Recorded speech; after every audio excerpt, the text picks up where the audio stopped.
नमस्कार, बनवून खाऊ मस्त राहू. स्वागत आहे आजच्या व्हिडिओमध्ये. आपण चवदार असे आंबा कैरी चटणी बनवणार आहोत. चॅनलवर नवीन असाल तर सबस्क्राईब करायला अजिबात विसरू नका. त्यासाठी आपण एक कैरी घेतलेली आहे, कांदा घेतलेला आहे, 2 टोमॅटो घेतलेली आहे. तर कैरीचे असं पूर्ण साल काढून आपण त्याला व्यवस्थित बारीक करून कापून घेणार आहोत. तसं पूर्ण साल काढलेलं आहे. कांदा, टोमॅटो आणि पूर्ण कैरी जी आहे आपण साल काढून कुई काढून घेतलेली आहे. तशा प्रकारे बारीक करायचे आपल्याला मिक्सरमध्ये घालून. तर पूर्ण मिक्सरच्या भांड्यामध्ये टाकून वरतून थोडेसे लसूण घालायचे आणि त्यामध्ये मीठही घालायचे आहे.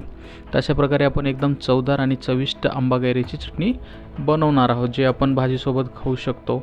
एक 5 ते 6 दिवस फ्रीजमध्ये ठेवूनही आपण खाऊ शकतो, ती अशी खराब होणार नाही.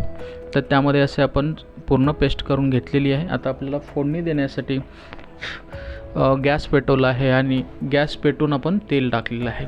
तर तेल गरम होतं आहे, त्यामध्ये आपल्याला थोडेसे जिरे टाकायचे. जिरे टाकून घ्यायचे आणि जिरेही चांगले तुडतुडू द्यायचे त्यामध्ये. तर गरम झालेलं आहे तेल. त्यानंतर आपण जी पेस्ट केलेली आहे ती पेस्ट आपण पूर्ण कांदा आहे, टोमॅटो आहे आणि कैरीची ती आपण त्यामध्ये टाकून घेऊया. तशा प्रकारे व्यवस्थित असं पूर्ण आपल्याला त्याला तेलामध्ये भाजून घ्यायचं आहे. तसं तेलामध्ये जे पाणी आहे ते पूर्ण सुकून द्यायचं. त्यामध्ये आपल्याला काही चवीसाठी तिखटही टाकायचं आहे. जर कैरी जास्तच आंबट असेल तर आपण थोडासा गूळ किंवा साखरही त्यामध्ये घालू शकतो. तर थोडीशी हळद आहे, तिखट आहे, असं आपण सर्व आणि थोडंसं शेंगदाण्याचं कुठेही आपण टाकलेलं आहे.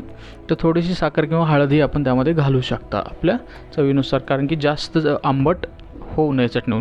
अशी नंबर 1 चटणी आपली तयार झालेली. तुम्हीही बनवून खा, कशी लागली सांगा. आणि आता सीझन चालू आहे तर आंब्याची कैरी तुम्हाला उपलब्ध असेल त्याची बनवून खा, एकदम चविष्ट. लाईक करा, शेअर करा, सबस्क्राईब करा. Thanks for watching.